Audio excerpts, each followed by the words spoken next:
좋은 아침입니다. 이사야서 51장 12절에서 23절 말씀 보도록 하겠습니다. 12절 이르시되 너희를 위로하는 자는 나 곧 나이니라.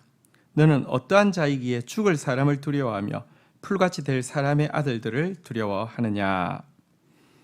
13절 하늘을 펴고 땅의 기초를 정하고 너를 지은 자 여호와를 어찌 잊어버렸느냐. 너를 멸하려고 준비하는 저 학대자의 분노를 어찌하여 항상 종일 두려워하느냐. 학대자의 분노가 어디 있느냐.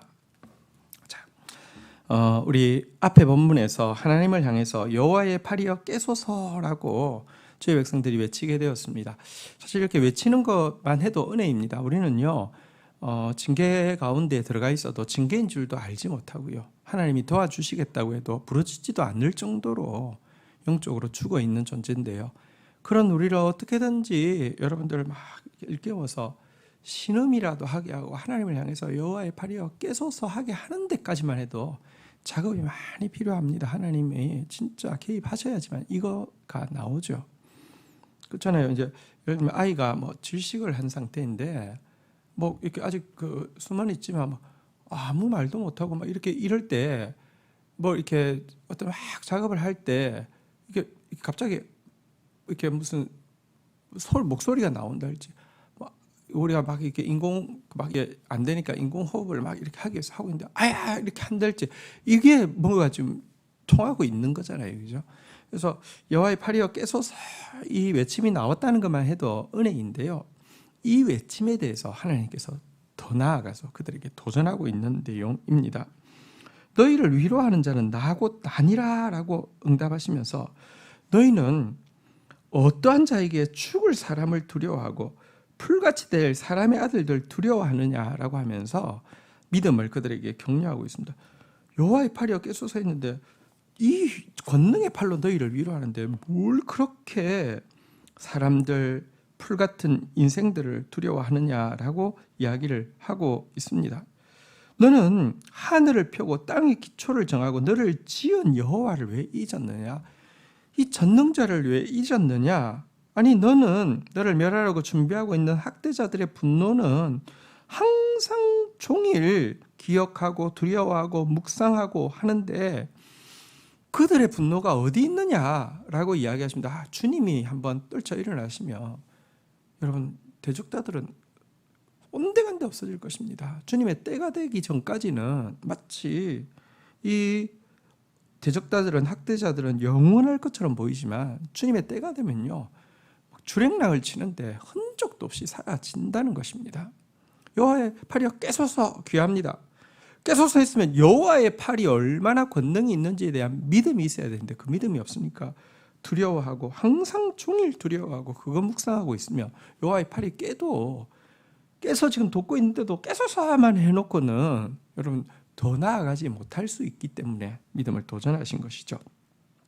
이어지는 내용 한번 보겠습니다. 14절 결박된 포로가 속히 놓일 것이니 죽지도 아니할 것이요 구덩이로 내려가지도 아니할 것이며 그의 양식이 부족하지도 아니하리라. 15절 나는 내 하나님 여호와라. 바다를 휘저어서 그 물결을 뒤흔들게 하는 자이니 그 이름이 만군의 여호와니라.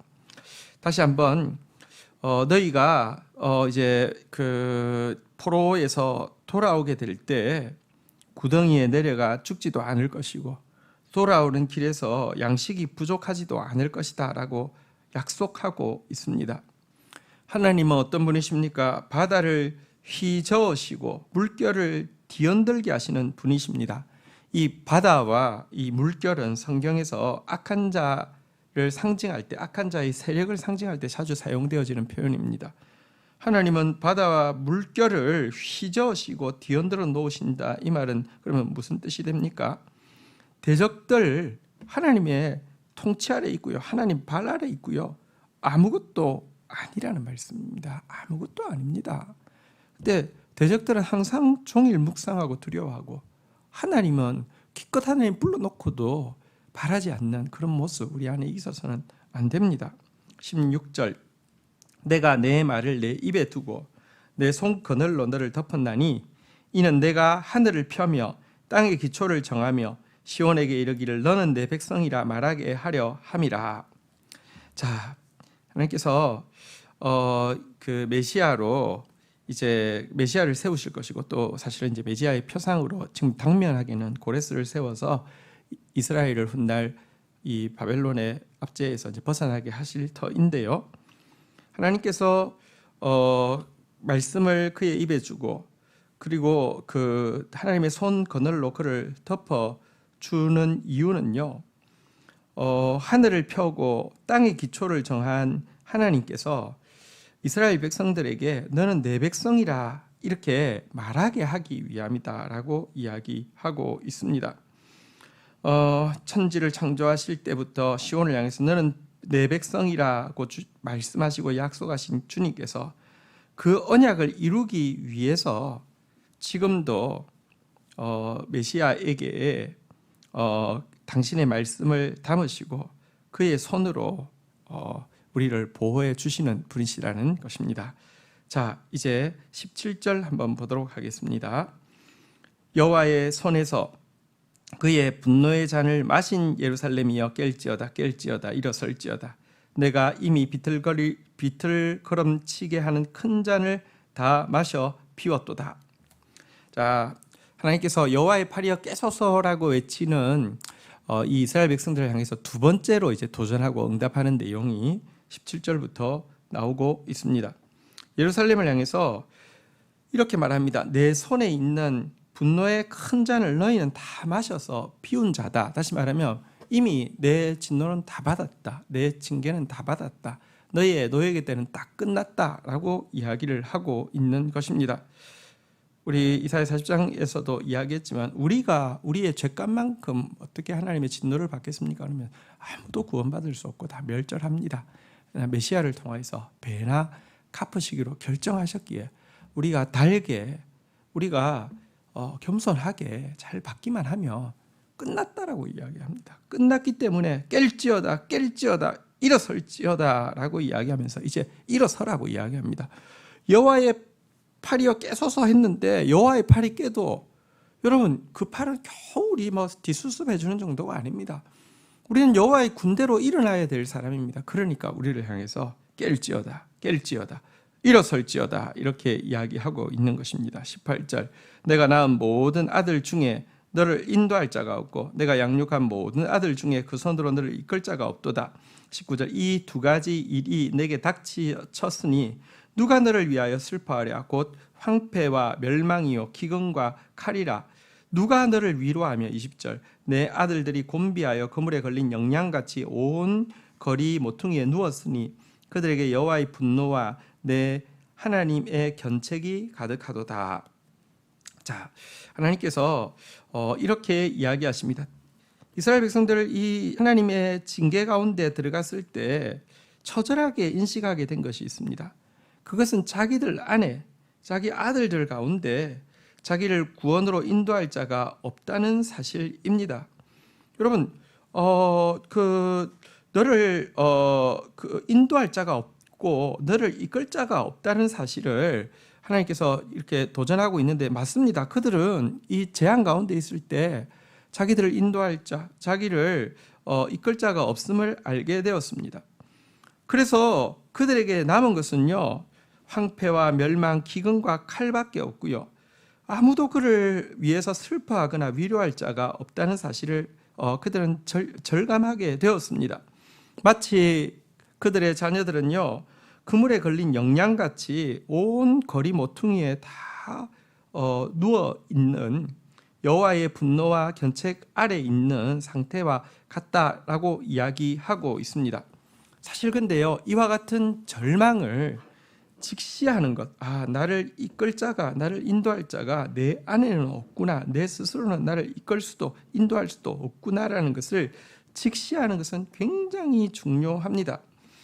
자기 안에 구원이 없음을 발견한 사람만이 하나님께 나아갈 수 있고, 그래야지만 하나님의 구원을 발견할 수 있는 것입니다. 하나님이 분노의 잔을 마시게 했을 때 그들이 고백이 우리 안에는 우리를 이끌 자도 우리를 인도할 자도 없습니다. 내 안에는 정말 황폐와 멸망, 기근과 칼밖에 없습니다. 아무도 내 안에서 나를 위로하거나 나를 위해서 슬퍼해 줄 사람도 없습니다. 이 고백 나오게 하는 것이 이 분노의 큰 잔의 목표입니다. 그러나 이 고백이 나오면요, 21절부터 이렇게 이야기합니다. 그러므로 너 공고하며 포도주가 아니라도 취한 자여 이 말을 들으라. 완전히 희망이 없음을 절감하고 있는 자들에게 이 말을 들으라 라고 이야기하시면서 사실 22절, 내 하나님 여호와 그의 백성의 억울함을 풀어주시는 내 하나님이 이같이 말씀하시되, 보라, 내가 비틀거름 치게 하는 잔 곧 나의 분노의 큰 잔을 내 손에서 거두어서 내가 다시는 마시지 못하게 하고, 23절, 그 잔을 너를 괴롭히던 자들의 손에 두리라. 그들은 일찍이 내게 이르기를 엎드리라 우리가 넘어가리라 하던 자들이라. 너를 넘어가려는 그들에게 내가 내 허리를 땅과 같게 길거리와 같게 하였느니라 하시니라. 하나님께서 정말 내 안에 구원의 소망이 없음을, 스스로는 구원할 수 없음을 절감한 자에게 말씀하시죠. 나는 내 백성의 억울함을 풀어주는 하나님이다. 내가 너를 비틀거름 치게 하였지만 이제는 다시는 그 진노의 잔을 너희가 마시지 않을 것이고, 너희를 괴롭히던 자들이 그 진노의 잔을 마시게 할 것이다. 너희들 괴롭히는 자들이 누군지 너희 잘 알고 있지. 너희들 괴롭히는 자들이 너희에게 어떻게 했는지 기억하고 있지. 그들이 여러분, 바벨론 사람들이 이스라엘 사람들을 어떻게 했는지가 여기 단적으로 나와 있는데요, 길을 가다가 유대인들이 보이면 엎드려 이렇게 이야기하면요, 쫙 엎드리는데 마치 허리를 땅같이 길거리같이 하였다는 것은 뭐냐면, 엎드려 그러면 바싹 땅 위에 붙인다는 것입니다. 그러면 그 위로 밟고 지나갔다는 뜻이죠. 이렇게 모욕하고 이렇게 그들을 비참하게 하던, 그러니까 뭐 일어설 생각조차 못하게 만들던 이들을요, 하나님께서 이제는 내가 때가 찼기 때문에 그들을 비틀거리게 하고 그들을 넘어지게 할 것이고 너희를 구원해 줄 것이다 라고 말씀하고 있는 것입니다. 대적들을 이렇게 이 진흙처럼 발로 밟게 하신다는 약속이 있습니다.